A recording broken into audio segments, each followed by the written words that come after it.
It was the accident at Devil's Head Ski Resort that left 14 people hurt. Ski lift chairs snapped off the line when all 3 braking systems failed. Only News 3's David Douglas takes us back to that night and tells us what changes that accident prompted. It was just something fun to do. The thrill, speed, and intensity of snowboarding come from going down the hill. You know, you're just anxious to get to the top.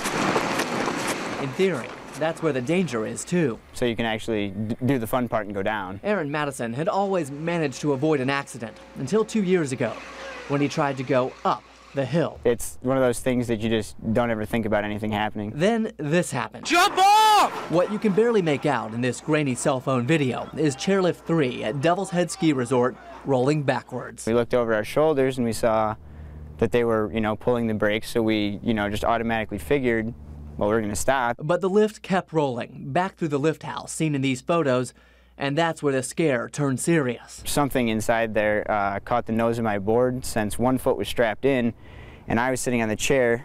It pulled, and my body twisted, basically. Everybody get out of the way! The chaos continued. The chairs are swinging out at an angle. Madison was thrown from the chairlift, landing face down in the snow. All of a sudden, I can feel the chairs breaking off and falling down on the ground next to me, and I'm like, I don't know what's going to happen. Had night not fallen, it might have looked something like this, an old training video designed to show what can happen when lift braking systems fail. And I kind of looked up a little bit to see if I could, squeeze out of there within the gap of, a couple chairs. Immediately, as soon as I started to run, just collapsed right to the ground, and that's when I actually realized that something had happened and that I was actually in pain. The accident resulted in a partial tear of Madison's MCL, one of the 4 major ligaments in the knee, making him one of 14 people hurt that night. A lot of my friends, they literally jumped off, and if I would have known what was going to happen, I would have jumped off in a second. But he was left to wonder, could it have all been avoided? The accident investigation revealed an automatic braking device that could have prevented a rollback was recommended in a preseason inspection on the lift just a month prior, but had not been installed. Documents show the lift operator had not performed all the proper safety checks at the beginning of his shift. Inspectors also found routine mistakes and missing entries in safety and maintenance logs. They were also left with unanswered questions about the quality of training at the resort. Devil's Head was not cited or fined by the state as a result of the accident, and although they recently reached a confidential settlement with Aaron Madison, citing other pending litigation, its manager told me he couldn't really comment other than to say they continually work to improve safety, procedures, staffing, and equipment at the resort.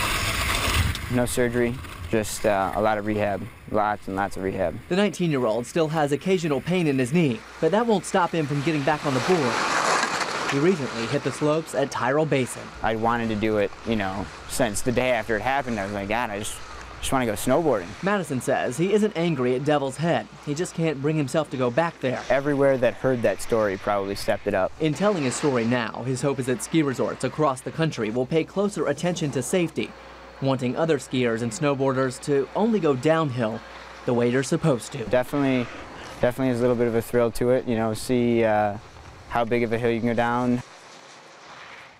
All things considered, a lucky guy. Devil's Head completely replaced the failed lift with a modern high-speed version for its next season. And we checked the records, and this is kind of interesting. I wouldn't have expected this. There are actually 298 ski lifts in the state of Wisconsin. I wouldn't think we would have that many. No.